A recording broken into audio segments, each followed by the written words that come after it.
Hello বন্ধুরা, আজকে আমরা চলেছি সাবান ইকো রিসোর্ট অ্যান্ড ন্যাচারাল পার্কে। তো এখন আমরা সারাদিন ঘুরবো ফিরবো, দেখবো যে আসলে কি আছে ভিতরে। তো আমরা এখন যাচ্ছি টিকিট কাউন্টারে। তো আপনারা আমাদের সাথেই থাকবেন, তো চলুন। আমরা এখন চলেছি টিকিট কাউন্টারের কাছে। তো এখন যাবো টিকিট কাউন্টারে টিকিট কাটতে। কত কি প্রাইসটা যেটা তো জানা দরকার, তাই না?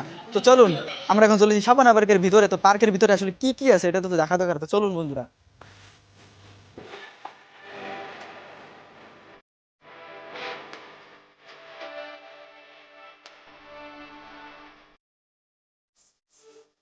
পার্কের ভেতর ঢুকতে না ঢুকতে এত সুন্দর একটা বাগান দেখতে পেলাম।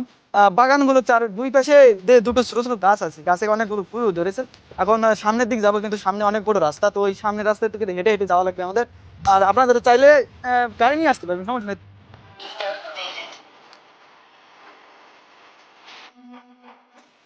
আমরা এখন এসেছি কিড জোনের ভিতরে। কিড জোনের ভিতরে আছে টয় ট্রেন, সামনে আছে নাগরদোলা, এবং এই যে যে পরিবেশটা ছোটদের অনেক ওয়েল ডেকোরেটেড করা। আপনারা এসে অনেক মজা পাবেন, বাচ্চাদের নিয়ে আসবেন, বাচ্চাদের খেলার জায়গায় এই যে জোন। এবং সামনে আছে একটা নাগরদোলা, নাগরদোলাটা অনেক বড়। এবং এখানে আছে বাচ্চাদের প্লে গ্রাউন্ড, এখানে বাচ্চারা এসে ছোট ছোট বাচ্চারা এসে খেলতে পারবে। এবং এই পাশে যে দেখছেন, যে নাগরদোলার কথাটা বলছিলাম, নাগরদোলাটা এই যে এখানে আছে। এবং সামনে আছে একটা বড় পুকুর, পুকুরের মধ্যে ওখানে একটা ব্রিজের মতন করছে, যেটা আমার দেখার মতন একটা ইউনিক জিনিস, যেটা সচরাচর পাওয়া যায় না। আমরা ব্রিজে যাওয়ার চেষ্টা করবো, তো চলুন বন্ধুরা।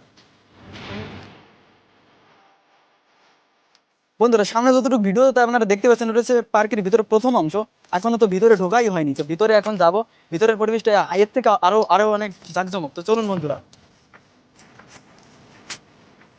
গাইস, ভিতরে ঢুকতে না ঢুকতে রাস্তা বাম পাশে এবং ডান পাশে পুকুর, এবং মাঝখান দিয়ে একটা যে রাস্তাটা গেছে, যেখান দিয়ে হাঁটতেছি, হাঁটতে মজাই আলাদা।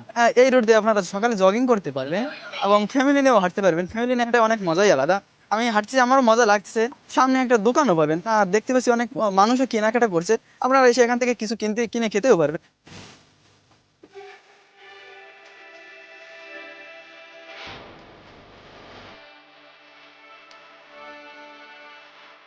আমরা যে সাইডে আছি, এটা চোখের আড়াল হতে হতে দেখা পড়ে গেল। এখানে আছে ফলের বাগান। আসলেই এখানে অনেক আম গাছে দেখলাম মুকুলও ধরেছে। এখানে কোনো কিছু ছেঁড়া নিষিদ্ধ, তাই এখানে আপনারা কিছু খেতে পারবেন না, ফল ছেড়ে ছেড়ে কিছু কোনো কিছু খেতেই পারবেন না।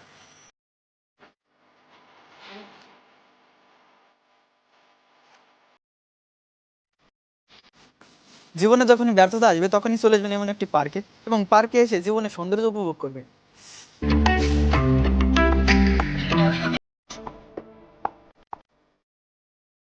আপনারা এত সময় দেখছেন পার্কের ন্যাচারাল দৃশ্য, আর এখন আমি আপনাদের দেখাবো পার্কের রিসোর্ট, যেটা অনেক সুন্দর বানিয়েছে। বন্ধুরা, আমরা এখন এসে চলেছি রিসোর্টের ভিতরে। তো এখানে ছোট ছোট ইগলু ঘর আছে, তো সাথেই চলুন, আমাদের ইগলু ঘরগুলো তো দেখানো দরকার, চলো। বন্ধুরা, আমরা চলে এসেছি ইগলু ঘরের কাছে। তো ইগলু ঘরে এখানে মনে হচ্ছে লক করা আছে। এখানে শুধু আমাদের সাধারণ জনগণের ঢোকা নিষিদ্ধ মনে হচ্ছে, আমার সেটা মনে হয়। আর ওই পাশেটাও লক করা, তার মানে আমরা ঢুকতে পারবো না এই পাশে। ও, ঝর্ণা! বন্ধুরা চলুন, এখানে তো ঝর্ণা আমি দেখতে পাচ্ছি, ঝর্ণা। বাহ, একটা একটা মনোমুগ্ধকর দৃশ্য। আপনারা পার্কের ভিতরে আসলে অবশ্যই এটা দেখে যাবেন, ঠিক আছে? বন্ধুরা, আমরা এখন চলে এসেছি সাবানা পার্কের রিসোর্টের ভিতরে ঝর্ণার সাইডে। তো ঝর্ণাটা এত সুন্দর ন্যাচারাল বানিয়েছে, এবং এর আওয়াজটা এত সুন্দর, আপনারা না দেখলে বুঝতে পারবেন। আর আসুন, দ্রুত চলুন।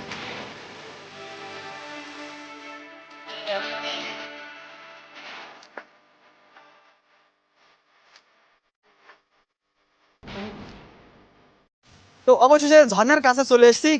তো বন্ধুরা, দ্রুত দ্রুত, আপনাদের তো আসাই উচিত এখানে, তা আসলে মিস করবেন সত্যি। আপনারা পার্কে আসবেন, এবং এই রিসোর্টের মধ্যে ঝর্ণার কর্নার আসবেন, এটা কিন্তু হয় না। এই যে যে মনোরম দৃশ্যটা, এই মনোরম দৃশ্যটা খুবই মনোমুগ্ধকর। এখন আপাতত ঝর্ণাটা বন্ধ করে দেওয়া হয়েছে, আপনারা যখন আসবেন তখন চালু করে দেওয়া হতে পারে। আমাদের তো এখন সন্ধ্যা হয়ে গেছে, তাই আর কি বন্ধ করে দেওয়া হয়েছে। If you want to enjoy life then come to Sabanapat. এবং সাবানাপাতে আসলে অবশ্যই আপনি একটা গার্লফ্রেন্ডের প্রয়োজন হবে, যে গার্লফ্রেন্ডের প্যারায় ভুগছে আমাদের অর্ণব ভাই। তাহলে অর্ণব ভাই, আপনার সাবানাপার কেসে কেমন লাগছে? এসব ভালো লাগছে, কিন্তু একটা গার্লফ্রেন্ড অবশ্যই দরকার, নাহলে মন একা একা মনে হচ্ছে। যেমনটা শুনছেন, সাবানাপার কেসে এরকম একা লাগা স্বাভাবিক। তাহলে আমাদের ভিডিওতে যারা গার্লফ্রেন্ড স্পন্সরশিপ করতে চান, তাহলে এখনই যোগাযোগ করুন আমাদের চ্যানেলে। সো গাইস, আজকের ব্লগটা এই পর্যন্তই। আর আশা করি আপনাদের ব্লগটা ভালো লেগেছে। আর আমি এই যে ক্যামেরা যতটুকু দেখতে পাচ্ছেন, এটা কিন্তু দেখা না, আপনাদের যদি না আসেন কখনো, নাহলে এই প্রাকৃতিক দৃশ্যটা উপভোগ করতে পারবেনই না। এখানে আপনারা আসবেন, ঘুরবেন ফিরবেন, এবং এই পরিবেশটা উপভোগ করবেন, আর আমাদের সাথেই থাকুন।